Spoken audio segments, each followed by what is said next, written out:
자, 유엔 해양 협약을 봅시다. 자, 해양 협약 같은 경우에는 그 물 속에서 일어나는 거죠? 물 속이라고 하면 좀 이상하지. 물 위라고 합시다. 물 위에서 일어나는 거 우리가 얘기를 좀 할 겁니다. 그래서 유엔이라는 기구, 국제기구죠. 여기서 이제 강제성을 가지고 뭐 어느 정도는 야 니들 좀 싸우지 마라고 얘기하는 것 같은데 뭐 지금에 와서 유엔은 그냥 핫바지인 것 같아요. 이 새끼들 뭐 러시아 우크라이나 전쟁도 못 막는데 뭐. 자, 어쨌든 자, 유엔 해양법 협약은 해양의 이용을 둘러싸고 발생하는 국가 간의 상반된 이익을 절충하고 갈등을 해결하는 규범의 역할을 담당하고 있다고 합니다. 유엔 해양법 협약에 따르면 해양을 둘러싸고 해양 협약에 대한 해석이나 적용에 관해 국가 간 분쟁이 발생했을 때 분쟁 당사국들은 우선 의무적으로 분쟁 해결에 관하여 신속히 의견을 교환해야 하고 교섭이나 조정 절차 등 국가 간 합의에 의한 평화적 수단을 통해 분쟁 해결을 위해 노력을 해야 한다고 합니다. 그래서 이거는 의무입니다. 의무적으로 너네는 뭐 해야 돼? 평화적 수단을 통해 분쟁 해결에 노력해야 합니다. 이러한 평화적 분쟁 해결 수단을 거쳐야 할 의무를 당사국에 부과하는 이유는 국제법의 특성상 분쟁 해결의 원리가 기본적으로 각 국가의 동의를 바탕으로 적용하기 때문이다. 그러니까 뭐야? 왜 의무를 당사국에 부과하냐? 야, 너네 무조건 노력해야 돼. 왜? 너네가 동의해야만 가능한 거기 때문이다. 라는 거예요. 그런데 however, 만약에 이러한 방법으로도 분쟁이 해결하지 못할 경우에는 구속력이 있는 결정을 할 건데 이를 강제 절차라고 얘기를 합니다. 강제 절차란 분쟁 당사국들이 분쟁 해결 기구를 통해 분쟁을 해결하는 절차입니다. 그냥 강제적으로 그냥 쳐박아버리는 거죠. 근데 내가 봤을 때 미국하고 중국이 싸운다? 그거 누가 강제로 할 건데? 이것도 웃기죠? 이때 당사국들은 자국의 이익이나 분쟁 내용 등을 고려해 분쟁 해결 기구를 선택할 수가 있는데요. 중재재판소, 국제해양법재판소 등 유엔 해양법 협약에 의해 설립된 분쟁 해결 기구들이 있다고 합니다. 자, 이 두 개의 차이점을 좀 얘기를 해드리면요.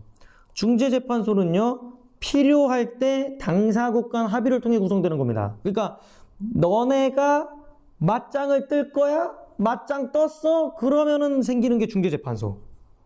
그럼 국제해양법재판소는 상설기구, 항상 열려 있어요. 우리 가게 영업합니다 이거거든요. 항상 열려 있고요. 그냥 이미 다 결정돼 있는 겁니다. 그러니까 어디랑 싸웠어. 만약에 미국, 중국이 싸워. 중재재판소 가야 돼. 그러면 당사국 합의를 통해 구성되는데 중재재판소의 재판관을 미국 국적으로 쳐넣냐, 중국 국적으로 쳐넣냐, 미국하고 친한 나라 국적으로 쳐넣냐, 막 이런 거 할 거 아니야. 해양법재판소는 항상 돼 있다라는 거죠. 그렇기 때문에 이거는 뭐 이미 강대국들 위주로 짜여 있을 확률이 많이 높고요. 만약 분쟁 당사국들이 분쟁 해결 기구를 선택하지 않았거나 양국이 동일한 선택을 하지 않은 경우에는 별도의 합의를 하지 않는 한 사건이 중재재판소에 회부된답니다. 그러니까 만약에 아무것도 선택 안 하고 야 마음대로 해, 나는 그냥 마음대로 해, 나는 그냥 미사일 쏜다 막 이지를 하면은 이 새끼 안 되겠네, 중재재판소로 그냥 넘겨. 본안소송을 담당하는 재판소가 분쟁에 대한 최종 판결을 내리기 위해서는요, 본안소송 관할권의 존재 여부를 판단하여 확정하는 심리 절차를 거쳐야 하면 됩니다. 이게 뭔 개소리냐? 본안소송, 현 안건에 대한 소송이 누구의 어디에 관할인지가 존재하는지를 판단하여서 확정하는 심리 절차, 그래서 이게 맞는지 틀리는지를 가리는 절차를 거쳐야 한다고 합니다. 다시 얘기하면요, 자, 관할권부터 설명을 합시다. 관할권이란 회부된 사건을, 그러니까 이게 넘어왔을 거 아니야? 만약에 중재재판소에 넘어왔다고 해보자. 중재재판소에 회부된 사건을 재판소가 다룰 수 있냐 없냐예요. 이거 우리가 해도 돼요? 그게 관할권입니다. 그러니까 이 소송에 대한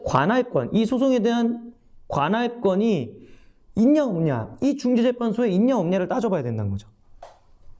그 다음에 본항소송에 관할권이 확정이 돼요. 오케이, 야 중재재판소 너네가 이 사건 맡아. 관할권이 넘어온 겁니다. 관할권이 확정되면은 해당 재판소는 재판 과정을 거쳐서 분쟁에 대한 최종 판결을 내립니다. 결국 뭐야? 관할권이 확정이 되는 게 먼저라는 거죠. 그런데 재판의 최종 판결이 내려지기 전까지 일정 시간 소요되기 때문에 해당 재판소는 분쟁 당사국과 요청이 있으면 필요한 경우 잠정 조치를 명령할 수 있습니다. 아니 지금 쟤네가 당장 미사일 쏘게 생겼는데 판정까지 3달 걸린대. 근데 쟤네가 미사일 10분이면 쏴. 장난치냐? 바로 그냥 잠정 조치 명령 부탁하는 거죠. 왜냐? 이 잠정 조치는 뭐기 때문에 잠정 조치랑 써있죠. 잠정 조치랑 긴급한 상황에서 당사국의 이익 보호 또는 해양 환경에 피해를 방지할 목적으로 내려지는 구속력 있는 임시 조치예요. 근데 잠정 조치는 임시적인 거라서 최종 판결 나면 효력이 종료됩니다. 그러니까 최종 판결 전까지 시간 벌기용이에요. 잠정 조치는. 그래서 이 당사국이 소송 제기해서 재판소에 사건이 넘어가면 소송 절차가 개시되고요. 그 이후 분쟁 당사국들은 언제든지 잠정 조치를 요청할 수가 있습니다. 일반적으로 잠정 조치는 사건이 회부된 재판소에서 담당하긴 해요. 그러니까 이제 만약에 뭐 어디 갔어? 아까 2가지 있었죠? 우리 중재재판소랑 여기 있네. 중재재판소랑 국제해양법재판소. 그러니까 관할권이 해당이 된 곳 있죠? 어디 갔어? 관할권이 만약에 중재재판소로 갔다. 그러면 그 중재재판소에서 잠정 조치를 담당할 수 있는데요. 다른 경우도 있대요. 중재재판소에 관할권이 넘어왔는데 본안소송의 관할권이 중재재판소로 넘어왔는데 해양법재판소에서 잠정 조치를 하는 경우가 있다는 거죠. 왜? 잠정 조치도 국민의 관할권을 필요로 하는데 그거에 대한 이유를 좀 봅시다. 예를 들어 explain UN 해양법 협약에 의해 중재재판소의 사건이 회부되었지만 조태기 일보 직전이라 재판소 구성을 기다릴 수가 없어요. 왜? 중재재판소는 그때 재판소를 구성하죠. 당장 미사일 날아오게 생겼다니까요. 또는 기름 유출 터져가지고 우리 앞바다 완전히 그냥 식용유 판들게 생겼다니까. 그럼 어떡할 거야? 국제해양법 재판소가 항상 얘는 상설기구잖아요. 얘네가 잠정 조치 일단 때리는 거죠. 야 잠깐만 저거 일단 어떻게 해봐 하고. 이때 본안 소송을 담당하는 중재재판소의 관할권이 확정되지 않았는데 그래도 잠정 조치가 요청된 국제해양법 재판소에서 본안 소송의 관할권을 심리한 결과 이거 해보니까 얘네가 맡아도 될 것 같아. 중재재판소가 관할권 가질 거야. 그러니까 잠정 조치도 얘네가 가질 거지. 그러니까 국제해양법 재판소가 잠정 조치의 관할권을 가질 수가 있다고 합니다. 왜냐면 얘네가 관할권을 심리했잖아요. 그러면 얘네가 뭘 가지는 겁니까? 어떤 책임이 있는 거지. 그러니까 얘네가 일단 뭘 할 수 있는 거야? 잠정 조치 시행을 할 수가 있는 거죠. 그 다음에 중재재판소가 관할권을 가지니까 얘네한테는 구실이 생긴 거고요. 아니 우리가 중재재판소 관할권 줬어. 그 중재재판소가 관할권을 가졌고 우리가 줬지. 우리가 줬으니까 잠정 조치도 우리가 좀 할게. 급하니까 라는 소리인 거죠. 기본적으로 잠정 조치에 대한 관할권은 본안 소송을 감당하는 재판소가 관할권을 갖게 될 가능성이 큰 경우에 인정되기 때문이다. 얘가 또 핵심이네요. 잠정 조치 관할권은 뭐야? 왜 지우개야? 잠정 조치 관할권은 본안 소송을 담당하는 재판소가 관할권을 갖게 될 가능성이 큰 경우에 인정됩니다. 즉 중재재판소가 이거 보호하니까 중재재판소가 관할권을 갖게 될 가능성이 크네? 그러면 잠정 조치에 대한 관할권도 중재재판소가 갖는 거죠.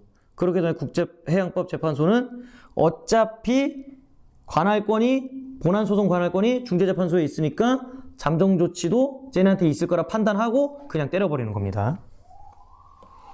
결국 사건이 회부된 중재재판소의 본안 소송의 관할권 존재 가능성이 예측이 돼야 되고요. 분쟁 해결이 긴급해요. 지금 당장 해야 돼요. 안 그러면은 우리 집 앞바다 시꺼멓게 된단 말이야. 석유 유출 나가지고. 그거 인정되면요. 당사국의 이익을 보호해야 되고 해양환경의 중단 피해 막아야 되니까 해양법재판소가 먼저 잠정 조치를 때린다는 거죠. 근데 여기도 다시 얘기하지만 해양법재판소가 잠정 조치를 명령할 수 있는 것은 뭐기 때문이에요? 중재재판소의 본안 소송 관할권의 존재 가능성이 예측이 돼야 된다는 겁니다. 자, 그러면은 문제를 풀면서 또 계속 질문을 하시기 바랍니다. 이게 그 얘기거든요.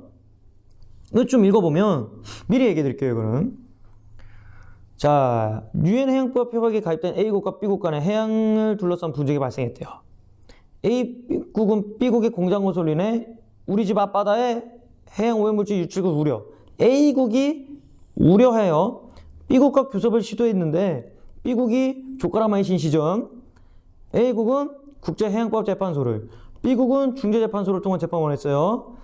합의를 이루지 못했어요. 합의를 이루지 못하면 그냥 닥치고 중재재판소로 회부됩니다. 이후 절차에 따라 양국이 제기한 소송은 중재재판소로 회부됐겠죠. 여기는 재판이라 나오지만 이거를 찾아내야 돼요. A국은 판결이 내려지기 전까지 오랜 시일이 걸려요. 좆된다는 거죠. 잠정 조치를 바로 요청했어요. 잠정 조치를 요청했는데 재판소가 잠정 조치를 명령했어요. 중재재판소가 아직 판결을 안 내렸는데 내렸단 말이죠. 만약에 중재재판소가 잠정 조치를 내렸다라면 그건 그냥 걱정이 없는데, 만약에 국제해양법 재판소가 이 잠정 조치를 내렸다고 얘기를 하잖아요. 그러면은 뭐가 전제로 깔린 겁니까? 중재재판소가 본안 소송의 관할권을 가질 것이라는 예상이 높아졌기 때문에 이게 가능했던 겁니다. 본안 소송 관할권을 이 중재재판소가 가질 것이다라는 예상 가능성이 높아서 국제해양법 재판소가 잠정 조치를 내릴 수가 있게 된 거랍니다. 그렇기 때문에 답은 2번인데요. 나머지가 왜 아닌지도 꼭 확인을 해 주시기 바랍니다. 자, 나머지는 문제 풀면서 질문을 해 주세요. 수고했습니다.